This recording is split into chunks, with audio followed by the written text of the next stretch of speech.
71 on the slate. Right. I'm wondering if we can just do one setup.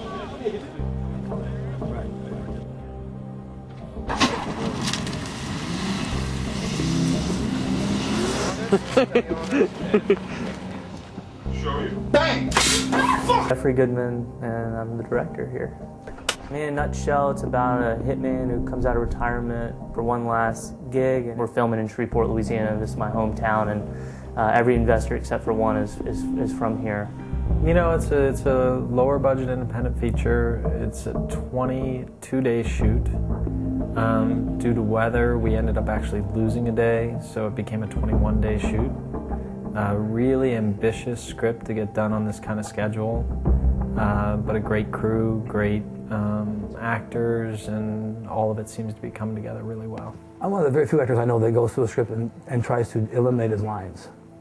When I did Private Ryan, Steven said I was the first actor that he'd ever worked with who came to him repeatedly and said, I don't need to say this. I mean, if you can convey it with story, and you can convey it with, not with looks, but without having to say it, I've always kind of like, you know, erred on the side of not saying it. There's definitely a dark side to me. And if that came across in the audition, then maybe that might be why I was cast.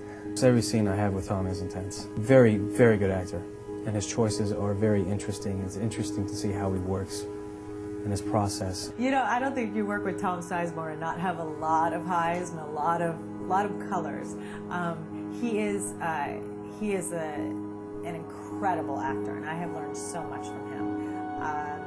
The one thing that I really admire about the way he works is that he just is completely honest. If it does not feel truthful to him, whether it's a line or how you moved or where we're sitting in the room or the color in the room, he will say it. I had the pleasure of working with Sasha on The Nine.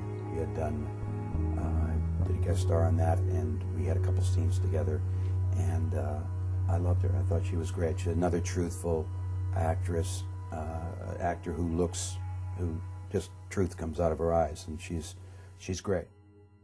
I played a character of fake Martin. Don't tell anybody.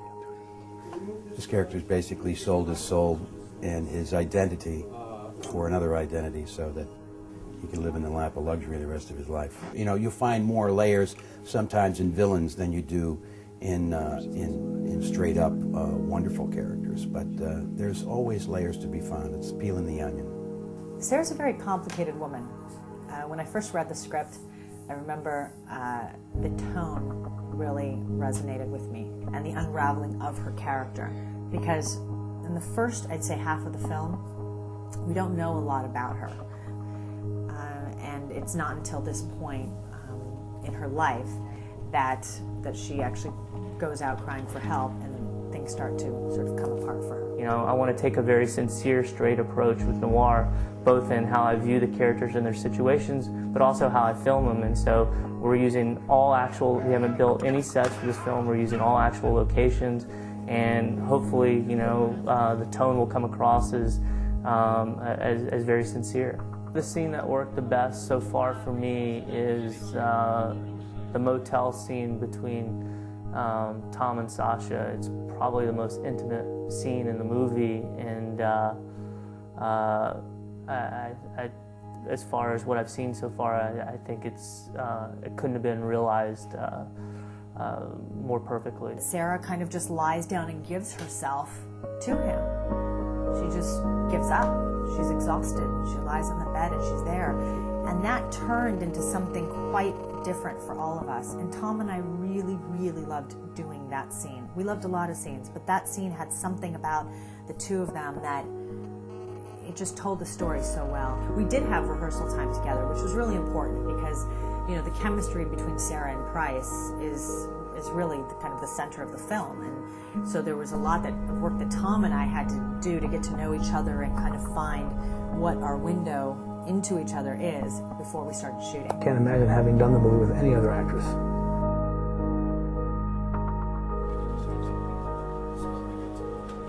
We come up with a color palette for each of the characters, we come up with textures, materials, and what visual aspects we could play out for each of the characters, personalities and characteristics. And then we just start shopping. We shop, shop, shop.